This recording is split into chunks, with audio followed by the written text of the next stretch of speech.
네, 안녕하세요. 방금 소개받은 아마존 웹서비스 김기환입니다. 앞에서 워낙 말씀을 잘하셔서 살짝 긴장이 되기도 하는데요. 저는 아마존 웹서비스 코리아에서 지금 엔터프라이즈 기술팀을 담당을 하고 있고요. 오늘 앞에서 대표님께서도 AI를 많이 강조를 해주셨고, 그리고 방금 전 세션에서도 AI가 많이 논의가 되고 있는 것 같은데, 실제로 AI 혹은 이제 그런 기술들을 사용해서 기업들이 하고자 하시는 부분은 창조력을 발휘해서 혁신을 하시는 걸 겁니다. 근데 사실 기술이 나와 있는 것과 우리가 기업들, 특히 이제 대기업들에서 그런 기술을 적용해서 실제로 혁신적인 제품을 만드는 거는 좀 다른 일일 것 같아요. 그래서 오늘 제가 말씀드릴 내용은 대개 대기업들이 그러한 혁신적인 기술들을 개발할 때 고려해야 될 사항들은 어떤 것일까에 대해서 좀 말씀을 드리려고 합니다.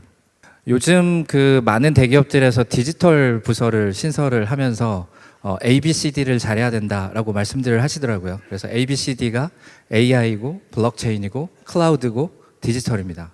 그래서 모든 회사들이 이 부분에서 집중을 하고 있어요. 근데 이제 앞에서 대표님이 말씀하신 AI, 뭐 반복적인 일을 줄여주는, 그리고 방금 전에 교수님께서 잘 설명해 주신 AI, 이런 것들을 종합해 볼 때 그럼 AWS는 어떤 AI 기능 혹은 이제 어떤 생각을 가지고 AI 서비스를 제공하느냐라는 질문을 받을 수도 있을 것 같아서 처음에 간단하게 좀 설명을 드리면, 저희 지금 밖에 부스도 있지만 부스를 보시면 AWS는 부스에 빌더라는 컨셉이 있습니다. 크리에이터라기보다는 저희는 빌더라고 합니다. 만드는 사람이 정말 필요한 거죠. IT 쪽에서 만드는 사람이라고 하면 대개 보면 개발자들도 있을 수 있고, 아니면은 3D 익스피리언스나 이런 툴들을 사용해서 실제로 서비스를 만들어내시는 분들도 있을 거예요. 이런 분들이 사용하기 편하게 만들어드리는 AI 서비스를 지향하고 있는 것이 지금의 이제 AWS다라고 생각할 수 있습니다. 그 전에 혁신 이야기를 한번 해볼게요. 기업들의 수명이 정말 빨리 짧아지고 있습니다. 제 왼쪽에 보여지는 것처럼 S&P 500대 기업들이 1960년대쯤 보면 한 60년 정도 남아 있었어요. S&P 500에. IBM이나 이런 오래된 회사들 있죠. 남아 있었는데 지금은 15년 정도 된다고 합니다. 평균적으로. 기업들이 최정점을 찍는 시기 혹은 이제 그 시간이 점차 빠르게 짧아지고 있다는 거죠. 정말 많이 짧아지고 있어요. 근데 한 번 규모를 이룬 회사들은 그 규모를 유지하기 위해서 굉장히 많은 비용을 들이게 돼요. IT 관점에서 보면 실제로 1년 동안 IT에 사용되는 비용들을 비교해 보면 60%라고 말씀을 드렸지만 굉장히 보수적인 접근이죠. 사실 저거보다 더 많을 거예요.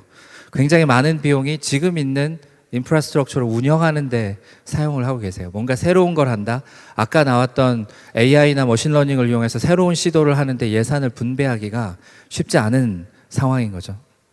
그런데 아까 말씀드린 것처럼 모든 기업들이 ABCD에 집중해야 되고 디지털 해야 된다고 이제 외치니까 CIO의 미션 어젠다 이런 것들을 봤을 때 점점 디지털, 새로운 혁신 이런 과제들이 위로 올라와요. 근데 이제 그걸 할 예산이 없는 거죠. 왜냐하면 예산의 대부분은 예전에 우리가 만들어놨던 시스템을 운영하는 데 사용이 되고 있으니까요. 그럼 이런 시각들이 있을 거예요. 밖을 보면 다른 기업들은 굉장히 빨리 막 바뀌는 것 같아요. 뭐 알파고 나오고 구글 나오고, 아까 대표님 동영상에서 아마존 나와서 되게 반가웠는데 아마존도 굉장히 빨리 가는 것 같고, 그렇게 빠르게 바뀌는 환경에서 우리가 어떻게 경쟁력을 가져갈 수 있을까? 아까 말씀드린 부족한 자원을 가지고. 그리고 또 하나는 우리가 지금 쌓아온 대기업이라는 요 조직 자체가 뭔가 새로운 걸 굉장히 빠르게 실행하는 데는 아무래도 스타트업보다는 좀 느리다는 거죠. 스타트업은 그냥 피자 먹으면서 테이블에서 간단하게 회의하면서도 새로운 아이디어가 나오고, 그 새로운 아이디어를 빠르게 빌드하고 서비스를 하고 고객의 피드백을 듣고 이게 아니면 이 방향으로 가야겠다 수정을 하고 굉장히 빠르게 민첩하게 고객의 요구에 대응을 할 수 있어요. 근데 대기업이 어떻게 그런 속도에 대응을 할 것인가라는 건 챌린지입니다. 그리고 많은 그 대기업의 IT 관련 부서들이 클라우드를 바라봤을 때 첫 번째 딱 갖는 선입견이, 클라우드는 뭔가 둥둥 떠 있는 거니까 내 데이터가 그 클라우드로 옮겨가면 안전하지 않을 것이다 라는 선입견들을 많이 가지실 거예요. 그죠?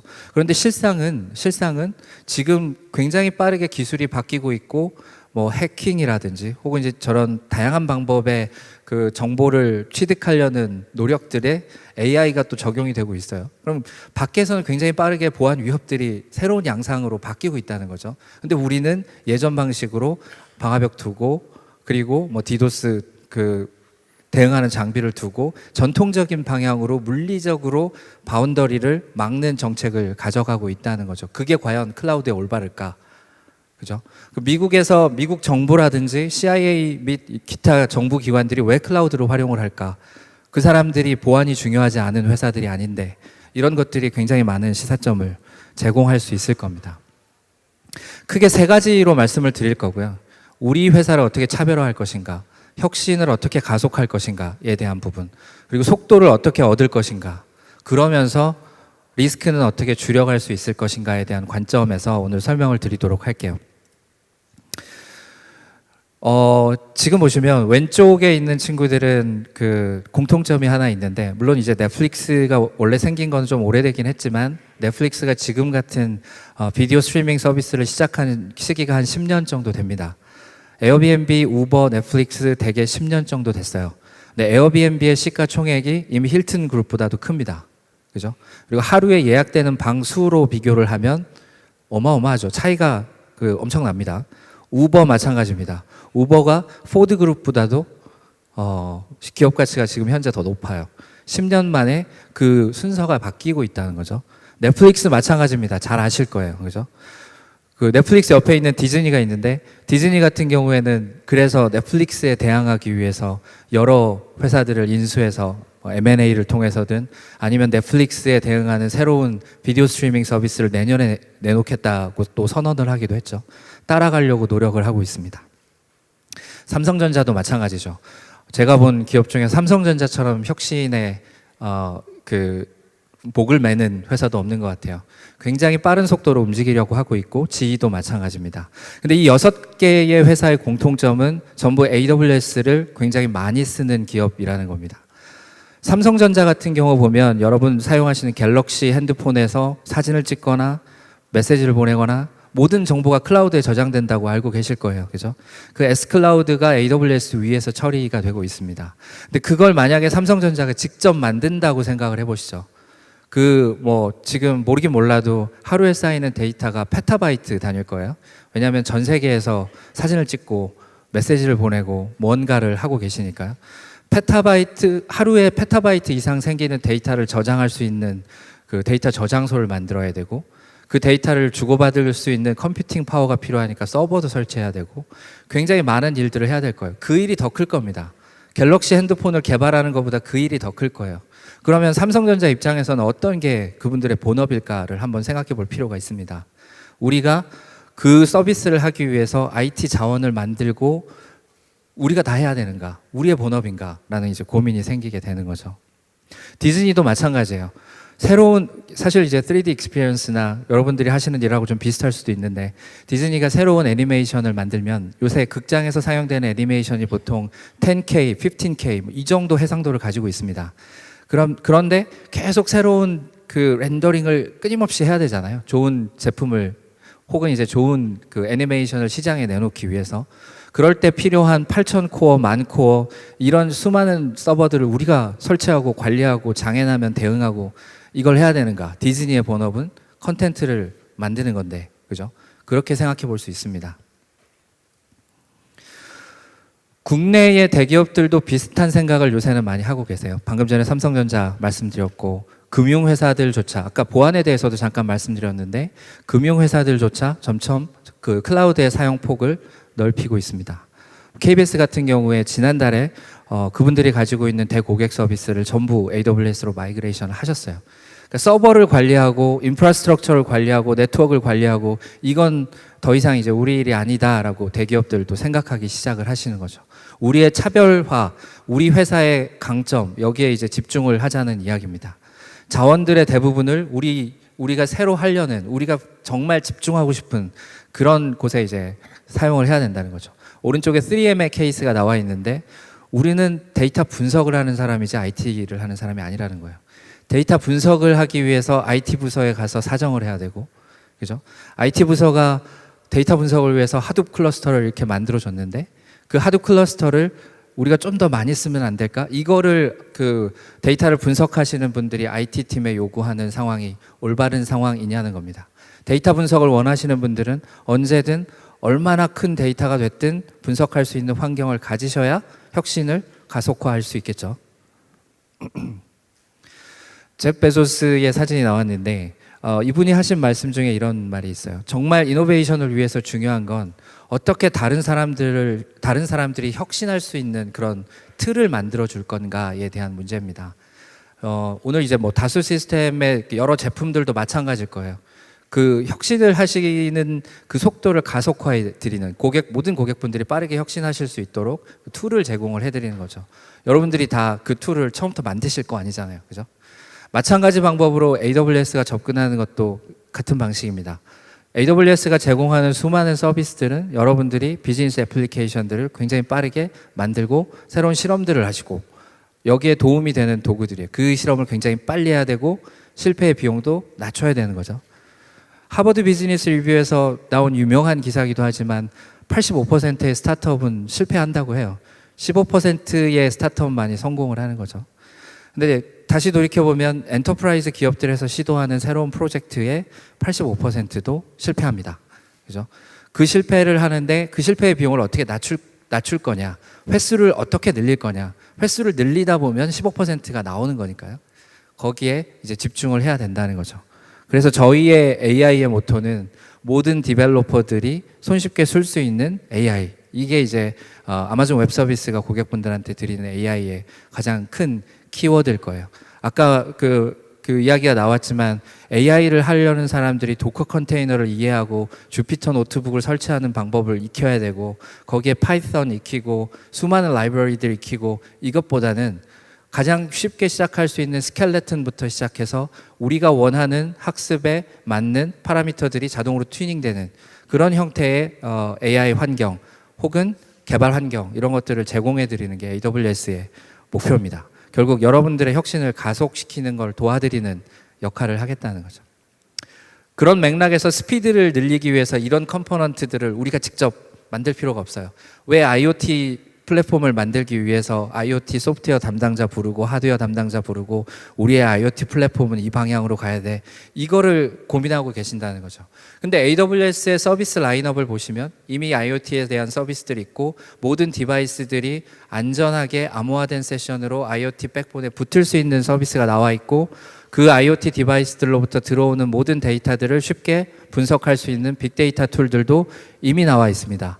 그 빅데이터를 통해서 얻어진 인사이트를 빠르게 디지털 애플리케이션으로 배포를 하신다면 모바일 앱을 만드는 서비스도 이미 다 나와 있고 거기에 대한 여러 이제 추가적인 그 어플리케이션들을 위한 도구들이 이미 나와 있습니다. 저기에 있는 것들을 하나하나 직접 쌓으실 것인가 아니면 이용해서 빠르게 우리의 비즈니스 어플리케이션을 개발해보고 고객의 피드백을 듣고 방향을 수정하고 점점 고객이 원하는 서비스로 만들어가는 사이클을 도실 거냐 는 부분이 될 거예요. 스마트 팩토리 굉장히 이제 요새 중요한 토픽입니다. 근데 스마트 팩토리 이상의 것들이 있다고 저희는 봐요. 그러니까 팩토리에 있는 모든 센서들, 장비에 달려 있는 모든 센서들, 그 데이터를 모으고 뭐 공정 혹은 이제 그 기계들의 뭐 어떤 에러율이나 뭐 이런 것들을 좀 효과적으로 진취적으로 우리가 좀 잘 만들 수 있으면 물론 좋은 거지만 그 팩토리 안에서 일하는 사람들 그리고 그 팩토리 주변의 우리 제품들이나 혹은 기타 다른 여러 가지 이제 데이터 소스로부터 어떻게 우리가 효과적으로 데이터를 모으고 거기에서 쌓여진 인사이트를 가지고 결국은 AI를 할 수도 있는 거고 다른 이제 데이터 분석을 할 수 있는 거니까요. 어떻게 신뢰성이 높고 가용성이 높고 속도를 가지면서 혁신을 할 수 있는 환경을 만들 수 있을 것인가. 그리고 그걸 가지고 어떻게 또 새로운 서비스로 바로 빠르게 연결할 수 있을까. 기계들로부터 얻은 여러 가지 인사이트들을 어떻게 빨리 공유할 수 있을까. 커넥티드 카는 어떻게 만들 수 있을까. 뭐 이런 부분들에 대한 고민들에 대한 답을 이제 이런 형태로 드리고 있는 거죠. 그러니까 결국 모든 센서들이나 혹은 이제 그 IoT에서의 띵들에서 올라오는 데이터들을 효과적으로 클라우드로 전송을 하고 클라우드 위에 있는 머신러닝이나 빅데이터나 이런 툴들, 그 툴들을 통해서 분석을 하고 그 인사이트를 가지고 내부적으로 활용을 하시거나 대외 서비스를 만드시거나 이게 굉장히 자연스럽게 물 흐르듯이 흘러가도록 한다. 지금 현재의 아키텍처는 대부분 갖고 계신 아키텍처들이 약간 사일로 되어 있고 IoT는 IoT대로 분석은 분석대로 약간 다르게 도는 경우들이 더 많으실 거라고 생각을 해요. 예를 들어서 IoT를 보면 이런 거죠.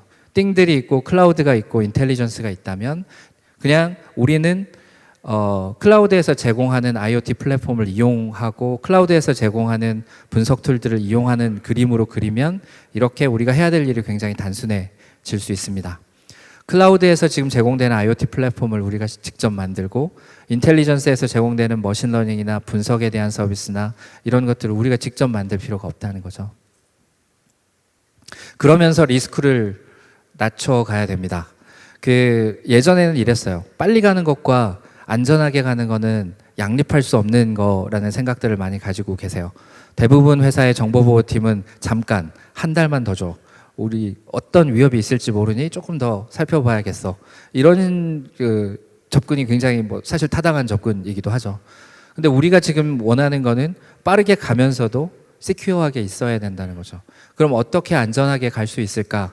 그러면 우리의 보안팀은 이걸 지원하기 위해서 어떤 것들을 하고 있을까를 한번 고민해 보실 필요가 있습니다.